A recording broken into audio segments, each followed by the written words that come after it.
안녕하세요. 한국만화가협회 부회장이고 서울 웹툰 아카데미 이사장을 맡고 있는 박인하라고 합니다. 원래는 좀 이렇게 관객들이 앉으셔서 이 컨퍼런스를 진행할 수 있을 줄 알았는데 또다시 이렇게 영상으로 진행을 하게 됐습니다. 예전에도 몇 번 이런 행사를 영상으로 진행했었는데 아무래도 현장에서 이야기하는 것보다는 조금 낯설기는 하지만 그래도 많은 분들이 들으실 수 있으리라고 생각하고 마음을 놓고 여러 가지 얘기들을 해보도록 하겠습니다. 제가 준비한 발제는 웹툰 산업의 다층화, 다변화 현황이라는 제목으로 준비를 했습니다. 전체의 개괄적인 내용들인데요. 현재 변화하고 있는 웹툰에 대한 고민을 현재 변화하는 방향들을 생각해 보는 게 아니라 그 변화하는 방향이 무엇 때문에 변화가 이루어졌나에 대한 고민들을 좀 해보는 쪽으로 발제에 초점을 맞췄습니다. 제가 최근에 이제 이 관련된 강의를 여러 번 했었는데요.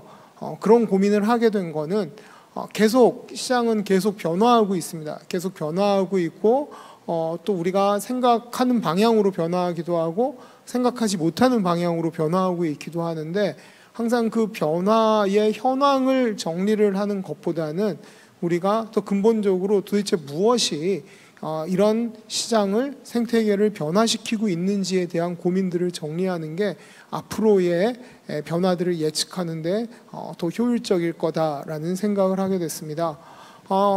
어제였습니다. 어제 이제 오래전에 졸업한 2012학번 친구들인데요. 제자들이 찾아와서 자신들이 작품을 이렇게 그 도전 만화에 올렸는데 한 몇 군데가 되는 에이전시에서 같이 작품을 하자는 연락을 받았다고 합니다. 그래서 주로 어떤 방향으로 연락을 받았니? 하고 물어봤더니 한 크게 두 가지로 나누는데 하나는 이 작품을 디벨롭을 시켜줄, 프로듀싱을 시켜주어서 우리 에이전시를 통해서 작업을 하자라고 이렇게 연락을 해온 에이전시들이 있었고 또 다른 또 한 축은 작가님들의 스타일이 너무 좋으니 우리가 원작 웹소설을 이렇게 코미컬라이징하는 작업을 같이 했으면 좋겠다라고 제안을 했다고 합니다. 지금 농담처럼 그림 한두 컷만 온라인에 올리면 이렇게 여러 스튜디오나 프로덕션들에서 연락을 받는 작가들도 있고 뭐 여러 가지 그런 이야기들이 있는데 그 말대로 시장은 굉장히 크게 활성화되어 있습니다. 그래서 이런 활성화되어 있는 시장만 바라보는 것이 이 활성화된 시장에서 우리가 무엇을 할 수 있을까를 고민하는 것도 중요하지만 좀 더 근본적으로 아까도 앞에 얘기했던 것처럼 왜 이런 활성화된 시장이 만들어지고 있는지에 대한 고민이 좀 필요합니다. 그래서 먼저 만화 매체의 커다란 구성에 대해서 한번 생각해 보겠습니다. 아주 많이들 알고 계시는 내용이니 이 부분은 간단하게 하면 크게 디지털 기반 생태계와 출판 기반 생태계로 나뉘어지고요. 출판 기반 생태계에서는 다양하게 카툰이나 일본의 망가나 그다음 그래픽 노블이나 코믹스나 또 별도의 독립출판이라는 단위로 독립출판을 하는 작가들이 최근 등장을 아주 활발하게 좀 활동을 하고 있죠. 예전부터 있었지만 최근에 더 활동을 활발하게 하고 있고 이 독립 작가들이 또 활동할 수 있는 디지털 플랫폼들이 오픈 플랫폼들이 등장하고 있습니다. 뭐 딜리업이나 포스타입 같은 오픈 플랫폼들이 등장하고 있고 또 크라우드 펀딩을 통해서 이 독립 작가들이 또 새롭게 이렇게 팬덤들을 형성하고 있고 이런 작가들을 오프라인에서 만나는 공간들도 만들어지고 있습니다. 그 다음에 전자책 형태로 나오는 이북이 있고요. 웹툰이 있습니다. 우리가 이 웹툰과 전자책의 형태를 헷갈리기도 하는데 전자책과 웹툰은 크게 보면 이렇게 매체성이 되게 다른 매체성을 가지고 있다 해서 이걸 좀 구분하자라고 해서 색깔을 좀 다르게 칠해놨습니다. 그 전자책은 유통 단계에서는 디지털 기반 생태계로 유통이 되지만 매체성에 있어서는 출판 기반 생태계에 존재하고 있는 그런 매체입니다.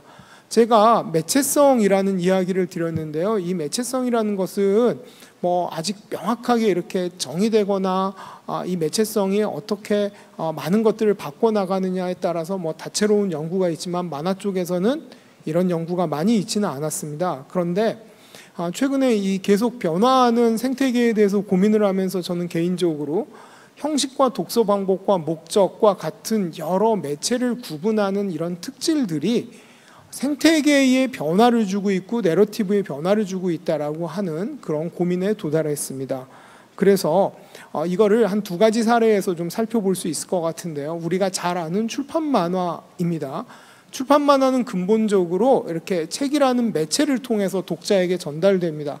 그래서 작가가 어떤 특정 매체에 들어가고 특정 매체의 편집 스타일에 따라서 독자들이 그 매체를 선택하고 만화 작품을 보게 되죠. 좀 옛날 이야기이긴 하지만 이렇게 일본에서 점프라고 그러면 점프의 만화가 있는 거고요.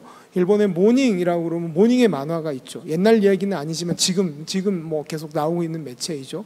또 한국에서도 윙크라고 하는 매체가 있고 또 점프, 챔프라는 매체들이 있고 얼마 전에 이제 윙크도 디지털로 전환되고 이슈도 종이책을 이제 출간을 중단해서 많은 종이 만화 잡지 팬들이 좀 아쉬워했었는데 이 매체를 통해서 독자에게 이렇게 전달이 됩니다. 또 하나 이제 또 어떤 특징을 가지고 있냐면 항상 이 출판 매체는 동일한 공간을 점유합니다. 동일한 공간을 점유하고 동일한 점유한 공간을 다양한 연출로 분할을 해서 시선의 흐름을 유도해서 작가가 의도한 대로 독자들이 시선의 흐름을 유지하고 따라오도록 합니다. 그렇기 때문에 작가의 연출대로 의도한 스토리텔링을 의도해 나갈 수 있습니다. 근데 이게 뭐 너무 당연한 거 아니냐 이렇게 생각하실 수 있는데요. 웹툰을 보면 상황이 되게 많이 달라집니다. 뭐 사례로 든 건 우리가 잘 아는 마음의 소리라는 작품인데 웹툰은 스크롤 됩니다. 근데 이 웹툰이 스크롤 되는 게 뭐 출판 만화를 이렇게 칸들을 늘여놓으면 되는 거 아니에요? 라고 생각하는 그런 분들도 계시지만 명백하게 다른 연출의 특징을 가지고 있는데 가장 어려운 점은 뭐냐 하면 작가가 만화를 만들 때 내 독자가 어디를 바라보는지를 모른다라고 하는 점입니다. 즉, 내 독자가 어떤 속도로 스크롤을 하고 어느 디스플레이에서 웹툰을 보는지에 대해서 전혀 알 수가 없는 거죠.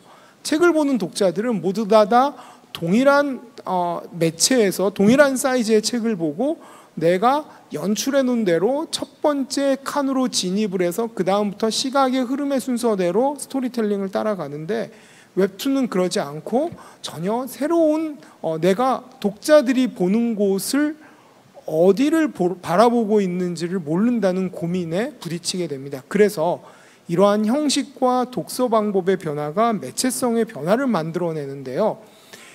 즉 웹툰이라는 매체는 종이나 잡지나 이렇게 고정되어 있는 하나의 매체에 연재되는 콘텐츠가 아니라 게시판에 스크롤로 내려간다라고 하는 것을 기본으로 합니다. 그래서 이 게시판이라는 것은 근본적으로 게시판이라는 구조는 댓글을 통해서 게시판에 글을 쓰는 유저와 댓글을 다는 유저들이 상호작용을 통해서 디지털 커뮤니케이션을 하도록 만들어졌습니다. 그래서 이런 부분들이 웹툰의 고유한 특징으로 발전해 나가는 거죠. 댓글을 기반으로 한 상호작용성, 세로 스크롤을 기반으로 한 모바일 친화성, 이런 두 부분들이 만나서 대중적 폭발력을 만들어내고 트렌드에 민감한 웹툰이라는 콘텐츠를 만들어냅니다. 그래서 이 웹툰이 이러한 특징들이 상호작용성과 대중적 폭발력이 콘텐츠 IP로서의 가능성을 만들어내는 것이죠. 그래서 지금 제가 소개하는 셀은 네이버 웹툰이 도전에서 베스트 도전에서 정식 연재로 승격시키는 기준을 정리해 놓은 건데 보면 독자가 부여하는 별점, 댓글, 조회수, 주소, 복사수, 스크랩의 누적치를 주요한 조건으로 들고 있습니다. 이러한 특징들이 글로벌 시장에서 웹툰이 인기를 얻을 수 있었던 주요한 매체적 특징이 된다, 매체성이 된다라는 얘기고, 이런 매체성이 모바일 기기에 익숙한 디지털 네이티브인 Z세대들에게 어필을 해서 웹툰이 한국을 벗어나서 글로벌 시장에서, 특히 북미 시장에서 원활하게 대중들하고 소통할 수 있었다. 그래서 웹툰이라는 콘텐츠가 콘텐츠 IP로서의 가능성을 만들어내고 콘텐트 IP로서 다양하게 아까 이재명 지사님도 해주셨던 것처럼 드라마나 영화나 게임이나 이런 다양한 콘텐트 IP와 연계되고 또한 이것이 글로벌 비즈니스로 확산되고 있다는 것을 우리가 알 수 있습니다.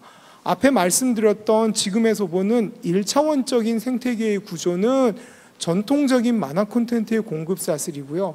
현재 그렇기 때문에 웹툰 콘텐츠의 공급 사슬은 이건 몇 개 예시만은 든 겁니다. 저게 웹툰 콘텐츠의 공급 사슬 모두를 설명해 주는 게 아니라 마치 네트워크에서 서로가 연결되듯이 다채롭게 연결돼서 존재하고 있다는 거고, 이러한 특징들이 웹툰의 매체성을 우리가 설명해 주고 있다라고 얘기할 수 있습니다.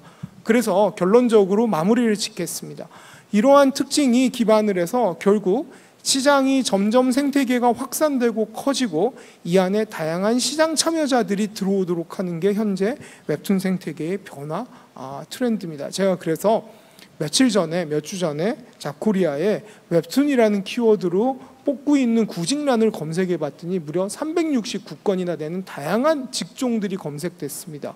웹툰 PD, 이거는 그래도 좀 들어봤죠. 웹툰 MD 같은 직종도 검색이 되고요.